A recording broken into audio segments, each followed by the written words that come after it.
तर हा आहे आपला पार्ट 4 आणि आम्ही नेक्स्ट डे मॉर्निंगला लगेच निघालो होतो कारण का आम्हाला खूप लेट झालेला आणि आम्ही फर्स्ट टाइम अक्कलकोटला जातोय आणि ते सुद्धा बाईकवरून। आमचा तिकडे जायचा काही प्लॅन वगैरे नव्हता बट मध्येच अचानक आम्ही ठरवलं।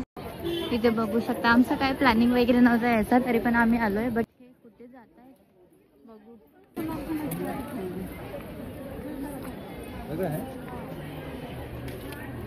इथे तुम्ही कुठल्याही मंदिरात जावा पण टिक्का तुम्हाला आधी लावावा लागेल, कारण नसेल जर लावलेला दिसला तर लगेच लावतात ते लोक।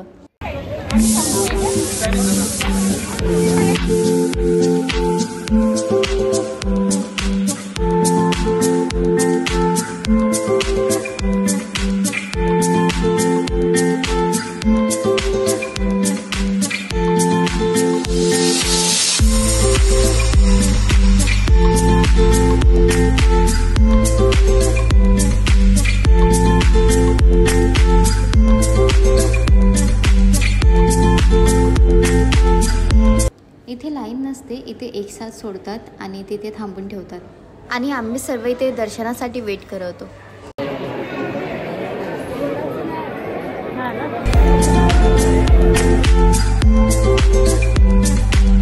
आतमध्ये खूपच गर्दी होती बघू शकता तुम्ही आणि कॅमेरा अलाउड नव्हता तिथे, त्याच्यामुळे बाहेरूनच तुम्ही दर्शन करा।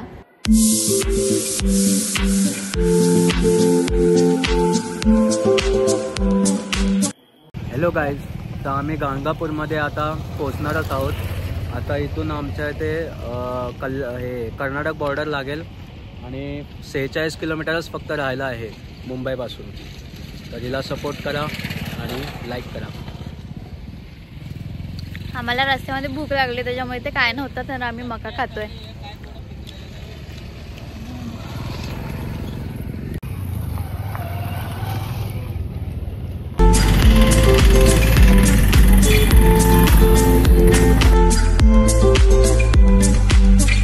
तर आम्ही आता पोचलोय कर्नाटकामध्ये।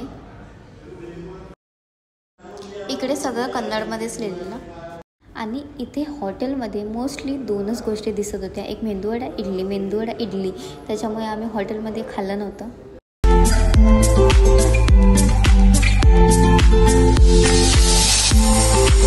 इथे आम्ही रूम बघत होतो राहण्यासाठी, बट इथे कुठेच रूम भेटत नव्हते इझिली, त्याच्यामुळे आम्ही आधी दर्शनासाठी गेलो मंदिरामध्ये। इथे श्री दत्तात्रेयचं मंदिर होतं गाणगापूरमध्ये, तर सगळ्यात आम्ही आधी तिथे गेलो दर्शनासाठी आणि इथे सुद्धा आम्हाला फटाफट दर्शन करायचे 100 रुपये मागवते, बट आम्ही नाही बोललो कारण का दर्शनासाठी आपण आलोय तर रांगेत उभं राहूनच दर्शन करायला पाहिजे।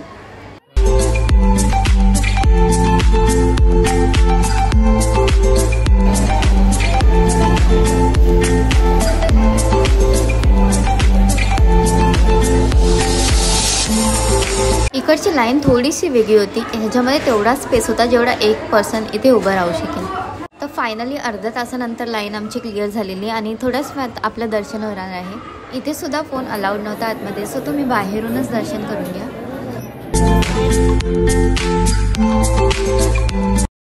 आम्ही फिरून रूम शोधली आहे आणि ह्याच्यामध्ये आम्ही आता राहणार आहोत 1 नाईट स्टेसाठी। आम्ही रूम बघितले, आम्ही खूप इथे तिथे फिरत होतो पण रूम भेटतच नव्हती आम्हाला आणि आम्हाला इकडचं काही नॉलेज पण नव्हतं, म्हणून आम्ही इकडची रूम फिक्स केली कारण का खूप रात्रसुद्धा होत होती। नंतर रूम नाही भेटली, त्याच्यामुळे ही रूम आम्ही डन करून घेतली।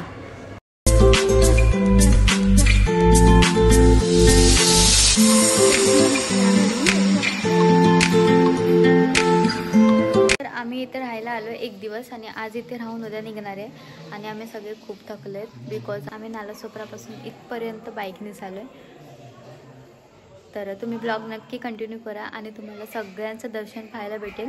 फक्त एक आहे की आतमध्ये फोटो मीन्स फोन अलाउड नसतो आणि फोन जर काढताना कोणी बघितला फोटो वगैरे तर फोन जप्त करतात, त्याच्यामुळे प्रॉपर मी असं नाही दाखवू शकत, बट तुम्हाला आजूबाजूचं दाखवू शकते। आणि आपण आता आलोय भीमा नदीवर। ही नदी मंदिरापासून 3 किलोमीटरच्या अंतरावर आहे। तुम्ही इथे प्रायव्हेट ऑटो किंवा शेअरिंग करून सुद्धा येऊ शकतात। ह्या जागेवर भीमा नदी आणि अमरजा नदीचं संगम स्थान आहे, त्यामुळे या जागेला संगम तीर्थ असं बोललं जातं। संगमस्थानच्या बाजूला हे मोठंसं भवन बनवलेलं आहे आणि या भवनच्या मधोमध औदुंबरचे एक वृक्ष आहे। ह्या जागेवर वर्षाच्या 12 महिने तुम्ही श्री गुरु चरित्राचा प्राणायाम करू शकतात। इकडचं दर्शन झाल्यावर आम्ही निघालेलो जेवण करायला. थोड्याच वेळाने जेवायचा टाईम होणार होता, त्याच्या आधी दोघं ऊस खात होते. तिथे आम्ही हॉटेलमध्ये जेवून नंतर आम्ही झोपायला गेलेलो. हॅलो एव्हरीवन, तर आता आम्ही इथून निघणार आहे पंढरपूरला, कारण का पूर्ण 9 तासाचा प्रवास आहे, तो पण बाईकवर. तर आम्ही आता जाणार आहे पंढरपूरला, तिकडे राहणार आहे. त्याच्यानंतर आम्ही जेजुरी जाणार आहे आणि त्याच्यानंतर बॅक टू होम. संगमापासून वरती जाताना तुम्हाला एक पवित्र असं स्थान दिसतंय आणि हे आहे भस्माचा डोंगर. आणि हा भस्माचा डोंगर म्हणजे अनेक ऋषीमुनींनी तप आणि साधना केलेली ठिकाण आहे. आपली इच्छा पूर्ण करण्यासाठी येथील पाषाण म्हणजेच दगड किंवा चित्ररचना करण्यापूर्वीची पद्धत आहे. हे ठिकाण पवित्र असल्याने येथील विभूती म्हणजेच भस्म भाविक घरी घेऊन जातात. इथून आम्ही आता निघालोय पंढरपूरला जायला.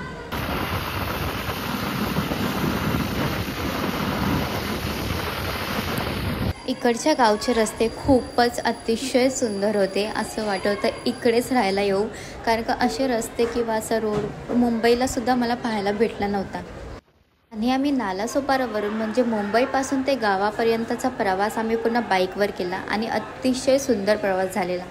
गाणगापूरचं दर्शन करून आम्ही परत रिटर्न आलेलो पंढरपूरला एक रात्र स्टे करायला, बिकॉज अजून खूपच लांबचा प्रवास होता.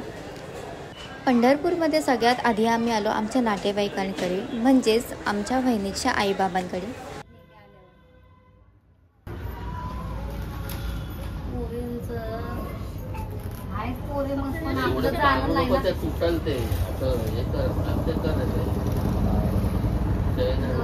देव झाला तुमचा सगळा आहे का नाही?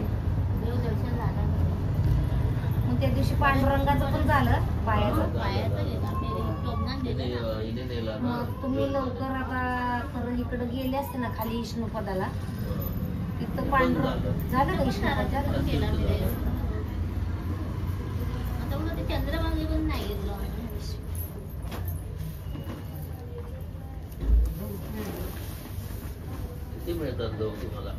संध्याकाळचे ते 6 ते 7 वाजलेले आणि आम्ही रूम बघायला आलेलो भक्त निवासमध्ये. आणि थोड्याच वेळाने आम्हाला माहीत पडलं की इकडे रूम अवेलेबल नाही आहेत एकसुद्धा. ऑलमोस्ट इथे सगळे रूम फुल झालेले आणि 1 RK किंवा 1 BHK सुद्धा इथे अवेलेबल नव्हता. तुम्ही जर पंढरपूरला कधी स्टे करायला आलात तर इकडे लगेच तुम्ही भक्तनिवासमध्ये रूम बुक करून घ्या, कारण नंतर रूमचे खूपच जास्त प्रॉब्लेम होतात.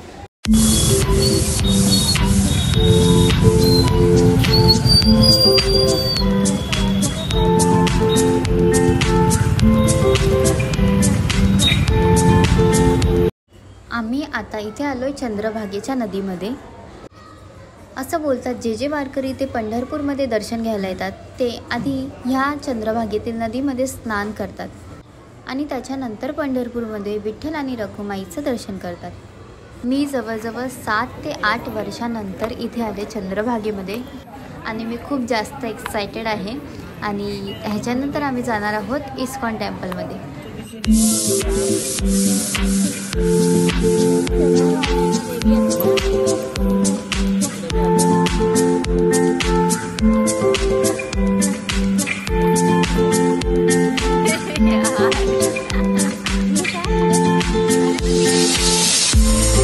तर आम्ही आता इथे पोचलोय इस्कॉन टेम्पलमध्ये, जे पंढरपूरमध्ये आहे.